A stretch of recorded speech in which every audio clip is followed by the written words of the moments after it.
Hello students, my name is Vikas Tawar and today I am going to explain the part 2 of lesson number 4 from the diary of Anne Frank, class 10th, first flight book. Okay, so we will start the second part. Page number is it's the page number 51.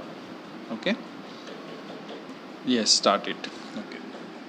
Since no one would understand a word of my stories to Kitty if I were to plunge right in, I would better provide a brief sketch of my life, much as I dislike doing so.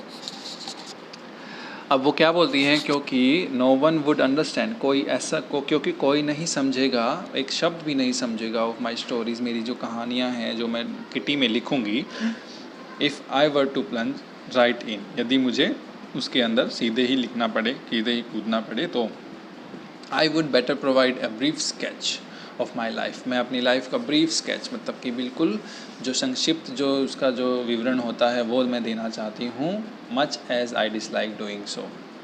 ठीक है, क्योंकि वो ये बोलती थी कि उसको जैसे डायरी में जैसे वो अपनी लाइफ का स्केच लिखना उसको पसंद नहीं था, बट वो बताना चाहती थी. ओके, वो बताना चाहती थी पूरा. My father the most adorable father I have ever seen, जो मेरे पिताजी थे वो बहुत सबसे अच्छे पिताजी थे, मैं आज तक किसी से ऐसे नहीं मिली थी, मतलब मैंने आज तक उनके जैसा कोई आदमी नहीं देखा था. Didn't marry my mother until he was 36, मेरी मम्मी से उन्होंने शादी नहीं की जब तक कि वो 36 के नहीं हो गए थे. एंड शी वॉज 25, और वो मतलब मेरी मदर 25 की नहीं हो गई थी. My sister Margot was born in Frankfurt in Germany in 1926. मेरी जो सिस्टर मार्गोट थी उसका जन्म कहाँ पे हुआ था? फ्रैंकफर्ट में हुआ था, जो कि जर्मनी में है. 1926 में हुआ था. आई वॉज बॉर्न ऑन 12 जून 1929, और मेरा जन्म कब हुआ था? 12 जून 1929 को हुआ था. I lived in Frankfurt until I was 4, 4 साल तक मैं फ्रैंकफर्ट में रही थी. माई फादर इमीग्रेटेड टू हॉलैंड इन 1933, और 1933 में मेरे पिताजी इमीग्रेट हो गए थे, मतलब कि हॉलैंड चले गए थे, वो कम्प्लीटली शिफ्ट हो गए थे वहाँ पर. My mother Edith Hollander Frank, मेरी मम्मी जिनका नाम क्या था? एडिथ हॉलैंडर फ्रैंक था. Went with him to Holland in September, उनके साथ सितंबर में वो हॉलैंड चली गई थी, मतलब मेरे पिताजी के साथ चली गई थी.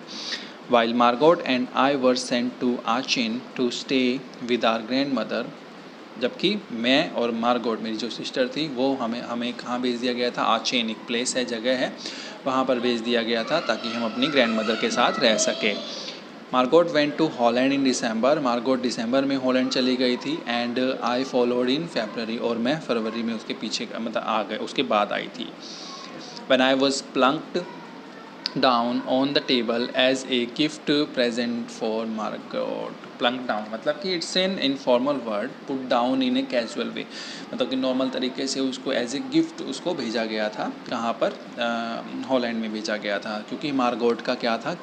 बर्थडे था, और एज ए प्रेजेंट गिफ्ट उसको वहाँ पर भेजा गया. I started right away at the Montessori nursery school. Montessori होता है शिशु शिक्षण संस्था, तो मोंटेसरी में मतलब उसने पढ़ना स्टार्ट किया नर्सरी स्कूल में. I stayed there until I was 6, 6 साल तक मैं वहाँ पर रही. At which time I started in the first form, मतलब कि उसने पहली कक्षा से स्टार्ट किया था. In the sixth form my teacher was Mrs Kuperus. 6th class में उसकी जो टीचर थी उसका नाम क्या था? मिसिस कैप्रस था. द हेड मिस्ट्रेस, उसको कौन थी? वो वहाँ की प्रिंसिपल थी.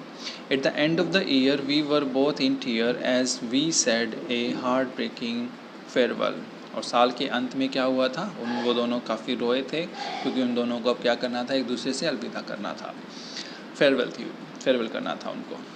इन the summer of 1941 grandma fell ill. अब गर्मियों में 1941 की गर्मियों में वो उसकी जो दादी थी वो बीमार हो गई थी. And had to have an operation, और उनका एक ऑपरेशन होना था. So my birthday passed with little celebration. जो उसका बर्थडे था, जन्मदिन था, वो छोटे मतलब थोड़ा सा सेलिब्रेशन हुआ था, ज़्यादा नहीं हुआ था. ग्रैंडमा डाइड इन जनवरी 1946, और जनवरी 1946 में उसकी दादी माँ मर गई थी. She passed away. No one knows how often I think of her. कोई नहीं जानता कि मैं कितना उसको मिस करती हूँ, उनको मिस करती थी वो. एंड स्टिल लव हर, और अभी भी उनको प्यार करती थी वो. This birthday celebration in 1942 was intended to make up for the other.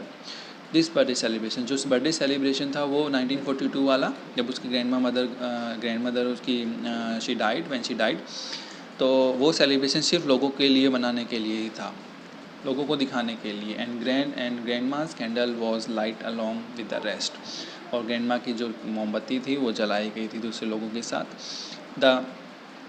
The four of us are still doing well. हम चारों काफ़ी अच्छा कर रहे थे. And that brings me to the present date. और फिर मुझे ये लगा कि जो प्रेजेंट डेट थी क्या थी, 20 जून 1942 को उसको लगा कि उसको अब क्या करना चाहिए, गंभीर रूप में अपनी डायरी को लिखना चाहिए उसको. अच्छा, सोलेम डेडिकेशन मतलब कि समर्पण देना चाहिए अपनी डायरी को. Okay, so this was the part 2.